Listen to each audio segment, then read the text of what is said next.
I'm Amy Sweezy for SHOT Show TV. Day 3 is underway, and we want to hear from you.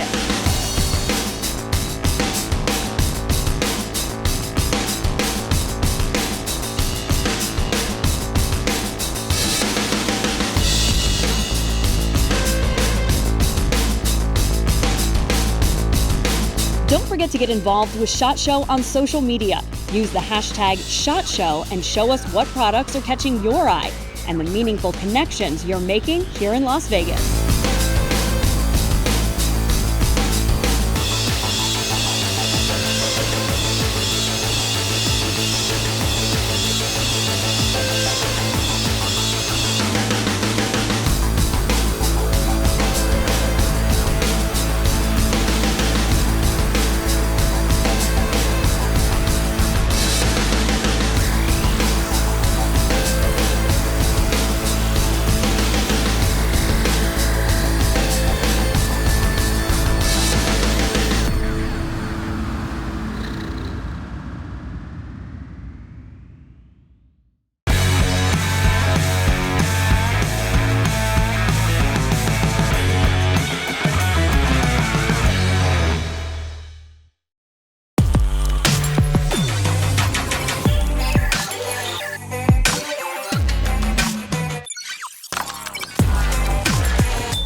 How you doing? I'm Art Tom. I'm the Director of Government Relations, State Affairs for National Shooting Sports Foundation.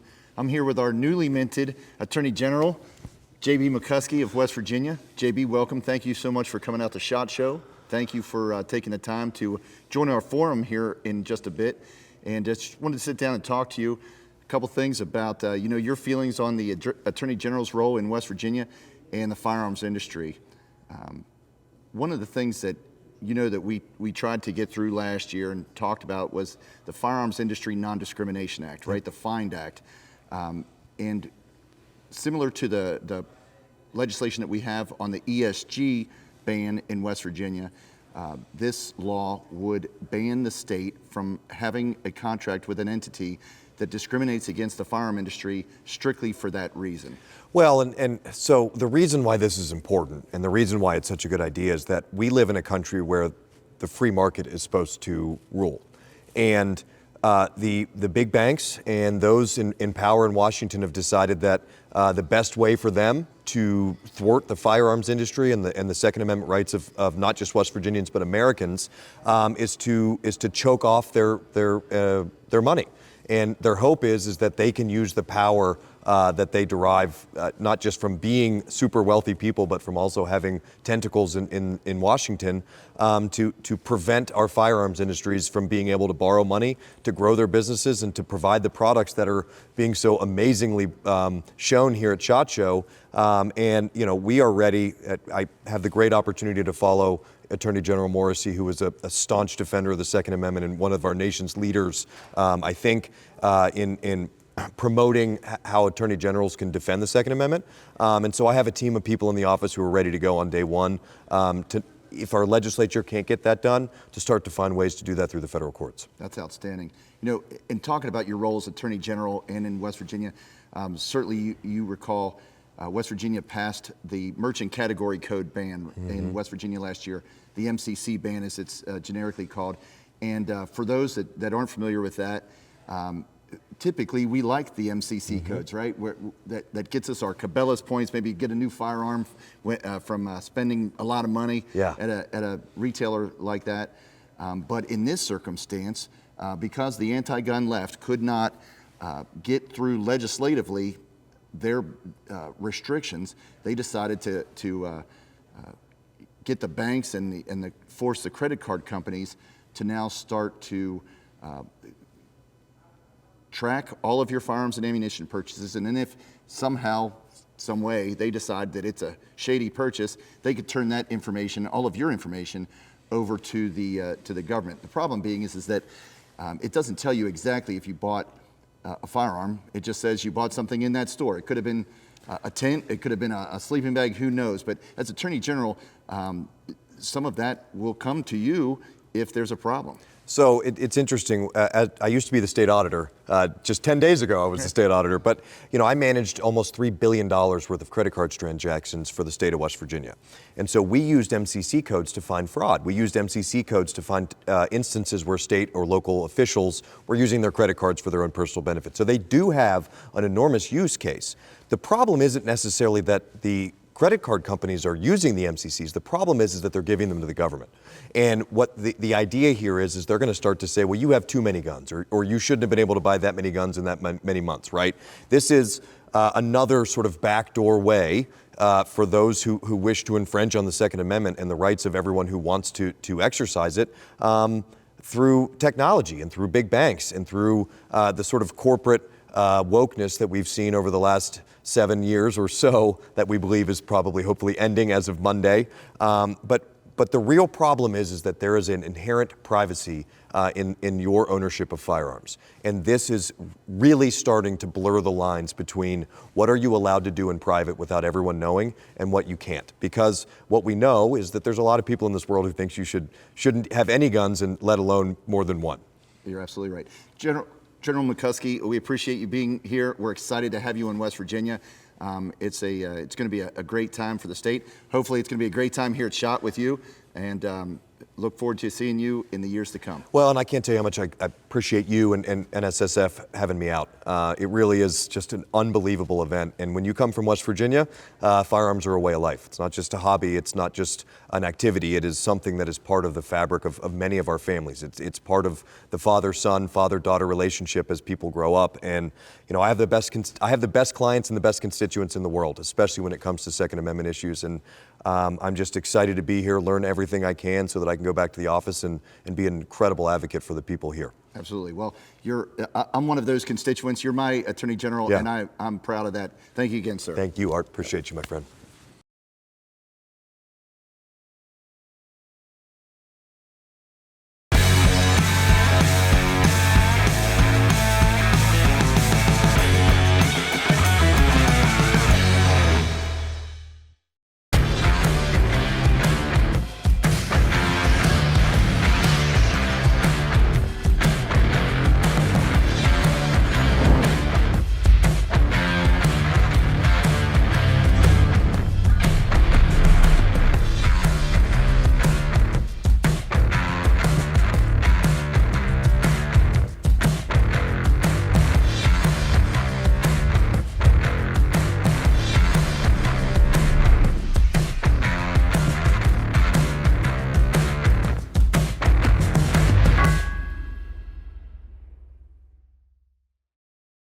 Hey folks, this is Randy Newberg with Fresh Tracks TV, and I'm at the SHOT Show, January 2025 here in Las Vegas. And this is the place where the shooting, hunting, and outdoor folks show up, and we have a big trade show. And here I'm at the Leupold booth. Leupold, like a lot of companies, introduces their flagship upgrades at this show. And this one here is the new Gen 2 VX6 HD. There's just so many good things about it, so many upgrades and improvements. It's something that I will have, that I'll be using this year. And like every company, Leupold is here because this is where the buyers are, this is where the industry is, and this is our opportunity to release the new products and get the word out and get their retailers excited about what they've been working on for the last year. So Leupold, you name it, all of these companies here, these are the companies that pay and help support conservation, support hunting, support the shooting sports. Most of you know that if anyone is a manufacturer of a product in the hunting space, ammunition, firearms, they're paying the excise tax for the Pittman-Robertson, what we call the Pittman-Robertson Fund. And in that process, that's what funds a lot of our game agencies, that's what funds a lot of access, a lot of shooting ranges. So when you come here and you see these companies, these are the companies that are helping to do that. So this one here, Leupold, one of my favorite, and I hang out in this booth a lot because there's a lot of activity that goes on here. But I'm going to go show you some of the other booths, some of the other companies that are doing the same thing.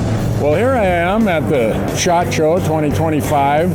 My name is Randy Newberg. A lot of you know that I'm a pretty big fan of the Rocky Mountain Elk Foundation. And the reason that is, well, they do a lot for hunting. They do so much for access and habitat. And you might wonder why they would come to the SHOT Show. Well, the SHOT Show is where all the companies are that support the things we love. Whether you love shooting, whether it's target practice, whether it's hunting, these are the companies that are supporting our industry. Because of them, we have firearm ranges. We have so much access, so much funding for our state wildlife agencies. And it's the nonprofit groups that are here also, the conservation groups, that also benefit from all of this because of their exposure and the support they get from all of our industry partners. Now, this SHOT Show is put together and sponsored by the National Shooting Sports Foundation. The NSSF, as we call it, is one of those organizations that do a great job of bringing this industry together. We're talking about the pieces from the manufacturers to the retailers to the nonprofit groups. All of us benefit from a big show like this where we can all come to one place, get our work done, build our relationships, and do what's good for shooting and hunting. I'm at the Nosler booth. Nosler Ammunition is one of the big vendors manufacturers actually, who comes here to the SHOT Show. It's January 2025 and we're here in Vegas. Shooting, hunting, and outdoor trade show put on by the National Shooting Sports Foundation. And I've been talking about how it's industry, the manufacturers who fund a lot of the excise taxes that give us shooting ranges, give us conservation, gives us funding for our state wildlife agencies. Well, right here you see a lot of ammunition. Any manufacturer in the shooting and hunting space who produces firearms, ammunition, and a whole assortment of other things, they pay an 11% excise tax at the source that we all benefit from. So when you come to the SHOT Show, you really get to see how much these companies are doing to contribute to the things we love. And it's the manufacturers to the retailers that help them get their product out there. It's the nonprofit groups. And all of this is brought together by the National Shooting Sports Foundation. It is our industry group that brings us together and kind of brings all of our economic power to one place here at the Shooting, Hunting, and Outdoor Trade Show. And we should all be grateful. Whatever ammo you shoot, whatever companies you work with, whatever companies you support, know that they are supporting you through all these taxes that they pay and through all their kind and generous donations that they make to our nonprofit groups and our conservation groups. So if you get a chance ever, if you're in the industry and you can come and support the NSSF by being at the SHOT Show, come and do it. So there you have it, folks. That's a little bit of a tour of what goes on here at the Shooting, Hunting, and Outdoor Trade Show, what we call the SHOT Show. It's every January here in Las Vegas where the industry gets together. We all have a chance to look at the new products. We get to see what's happening, and we get to be with our companies that are paying these excise taxes that are so important for those of us who love to shoot and hunt. So, hope you enjoyed it. There's a whole lot more than what little bit I got to show you.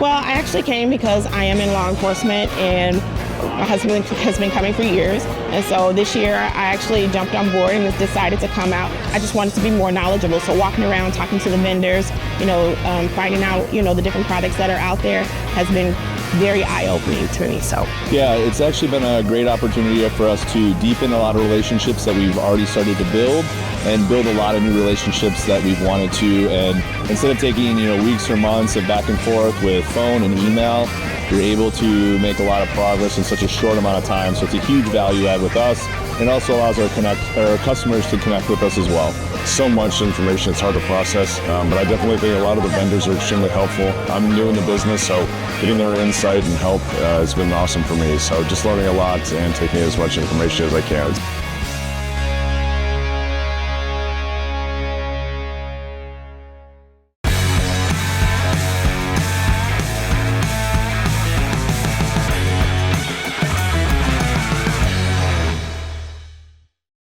Remember when a hunter was measured by how well he shot, not how much he spent? When memories were measured in rooster tails, not dollar bills? We do. We are Spandau. Reliable, easy to operate, extremely balanced premium firearms offered at a price that proves you still know the true measure of a hunter. Spandau, making the American hunting tradition available to all. The new product center is a popular area here at SHOT Show, and for good reason, showing off the newest industry innovations. Attendees are also able to scan QR codes to get more information. Here are a few of the most popular products at SHOT Show 2025. This is our new HM50B2. This is a second gen model this year. So this is, again, it's a 50 caliber gun. This is a left bolt, right port. So when you're on the gun, you're staying on the trigger. It allows you to stay on the target and the trigger as well. So everything here you see is made in-house at HM Defense. These are full-size USPSA self-healing, color-changing silhouette. It takes over 10,000 rounds. It's also color-changing, so it's the material is heat-activated. So the heat from the projectile temporarily changes the color of the material at the point of impact. That will last about 30 seconds to 2 minutes. And then as the material cools, it goes back to the original color. This is the TriggerCam 2.1. It's a video camera that fits on the back of a rifle scope. Comes with 8 different sleeves to fit on the diameter of the optic at the back up to 48 millimeters.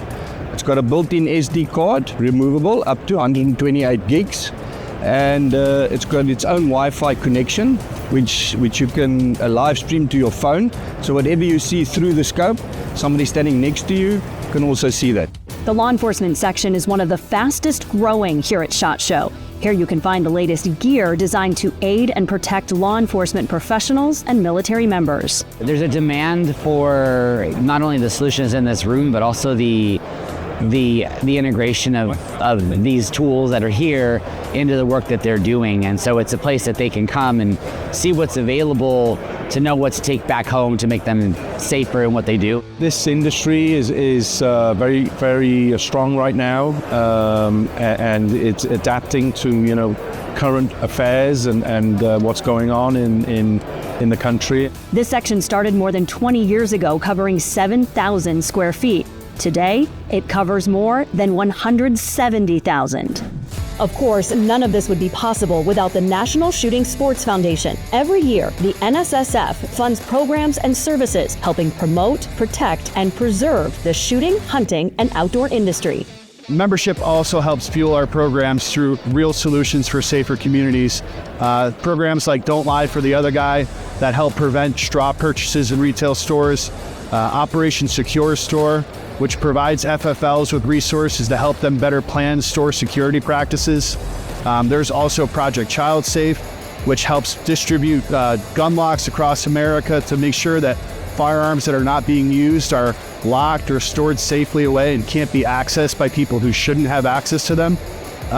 Your membership fuels those programs. These NSSF programs focus promoting, protecting, and preserving hunting and shooting sports.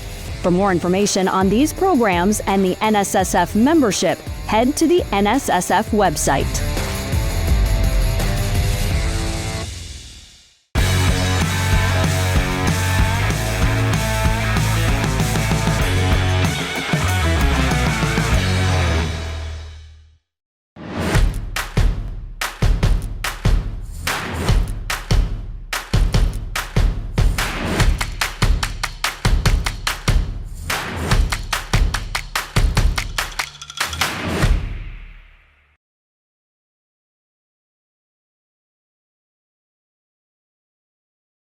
Welcome, Senator Raptakis. My name is Jake McWiggin. I'm Managing Director of State Affairs for the National Shooting Sports Foundation. And today Senator Raptakis came basically all the way across the country from the great state of Rhode Island to SHOT Show here to get an understanding of the industry, our economic impacts, and various other things that the industry offers. So first off, Senator Raptakis, what's your position on the Second Amendment, especially in a state such as Rhode Island? Being a Democratic state senator, I'm proud that I voted against all 6 anti-gun bills, which was stellar. I think I'm probably the only Democrat out of a legislature in the Senate where we have 38 members, 5 Republicans, 33 Democrats. I was probably the only Democrat that had a stellar record.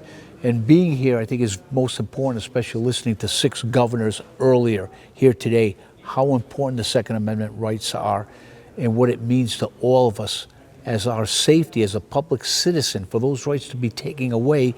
You know what happens in some of these states where there's just out of control folks that want to just strip away every single aspect of Second Amendment rights. Going back to reducing, now why, for example, reducing a capacity of a magazine, what is that going to do? It does absolutely nothing.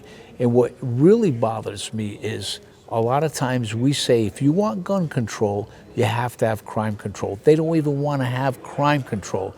So I even introduced legislation, strict legislation, when someone steals a gun or uses a stolen weapon in a capital crime, it should be mandatory jail sentencing. They don't even want to hear it. And that bill never moves. I know it's been there many years.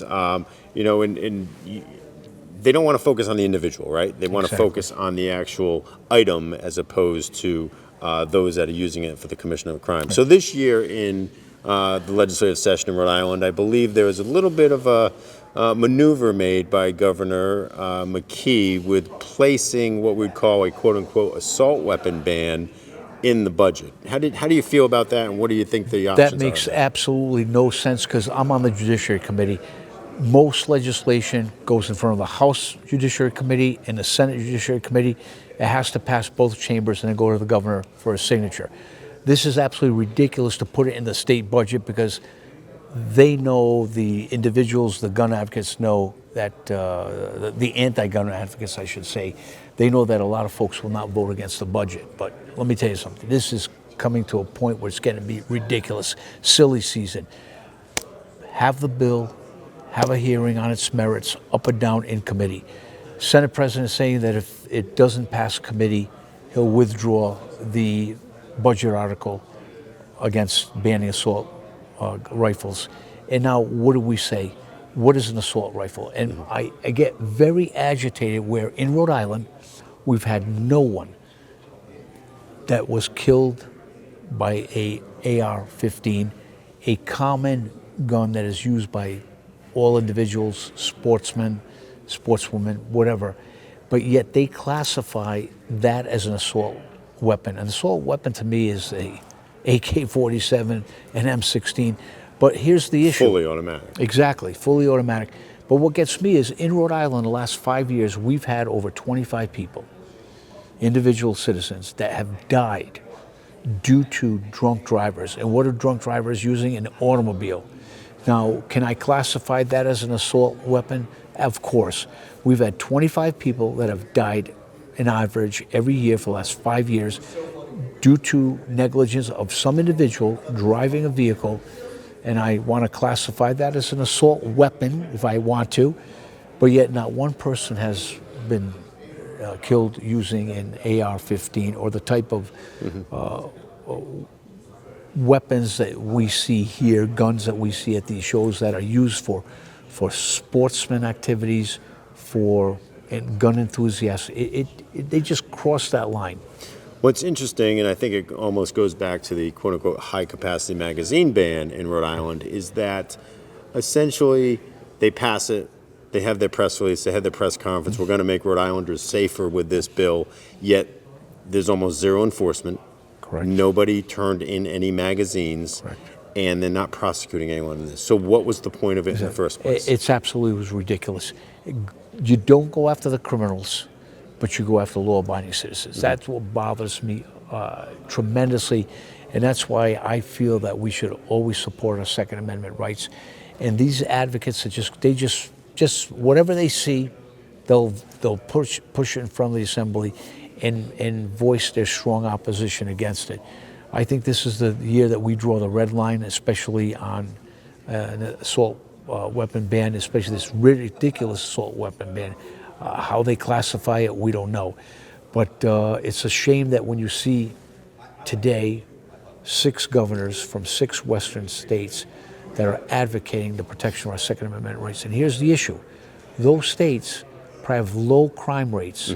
States like our states, like Rhode Island and Massachusetts and New York, with all these feel-good pieces of legislation, crime rates are probably a lot higher, murder rates are a lot higher. What's interesting as well is the movement of firearms manufacturers, ammunition manufacturers, and companies within our industry going to those states. Absolutely. Obviously, the tax incentives, the economic incentives, the jobs that are created. Smith & Wesson leaving Massachusetts, forcing over 1,000 people to lose their jobs. And what do? They move to a friendly state like Tennessee.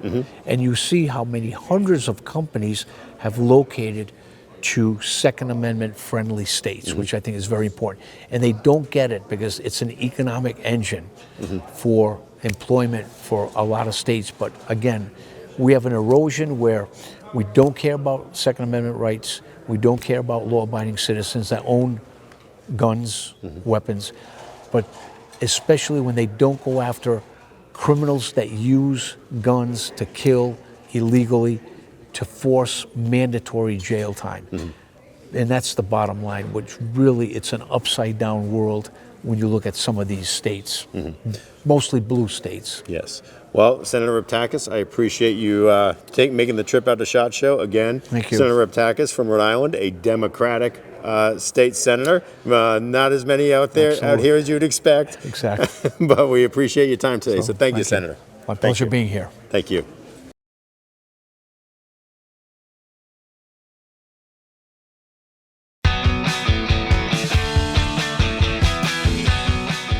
Just the immense amount of brands and information that you can get in an extremely short amount of time. The new firearms that come out, the new attachments, the different sights, especially the way they light up, like where some of them have 13-year life. Hands down, meeting new people.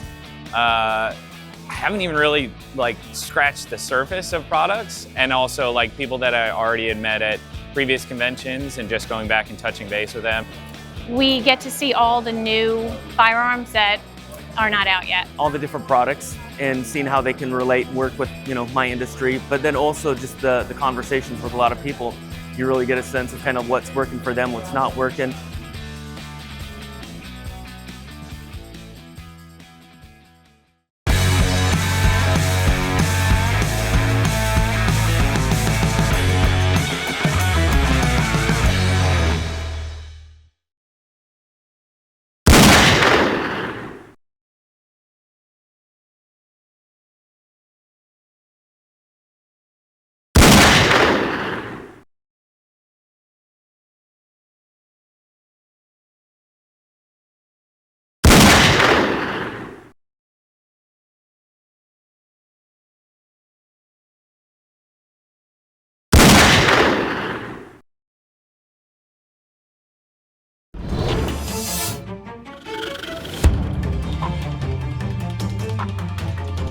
Well, that's it for SHOT Show 2025. I'm Amy Sweezy. Thank you so much for being here once again, and we can't wait to see you again next year, back here in spectacular Las Vegas. For now, I'm going to leave you with some of the best sights and sounds from SHOT Show.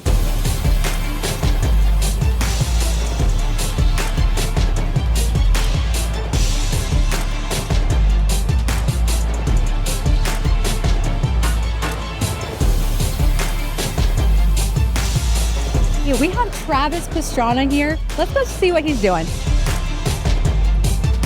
This is absolutely insane. No, it's been really fun. I'm like a kid in the candy shop right now. It's just been so much fun working with this whole crew, veteran company, and they just do so much to give back.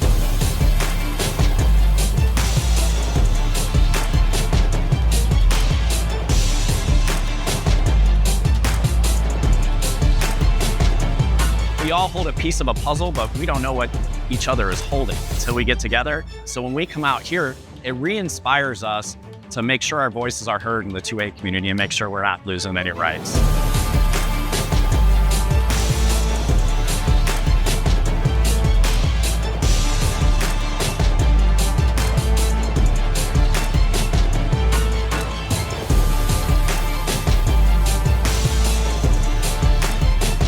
All of these businesses that are both residents of the states they're working in now and looking to move somewhere that might be more fitting for their industry. People can actually come and listen, these businesses can come and listen and talk to the people that are directly elected by the people of that state. It's been really important for me to meet a lot of these people, get connections, and kind of build a business that way.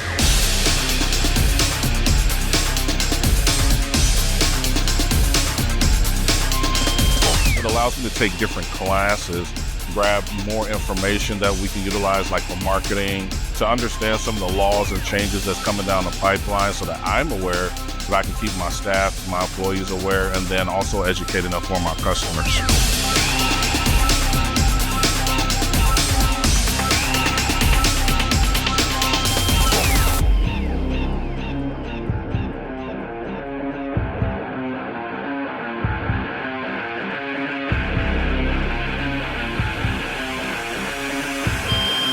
SHOT Show is fantastic, and each time that I come, I just get amazed. It's really, really important to stand up for what we believe in. The Second Amendment's a big, big deal.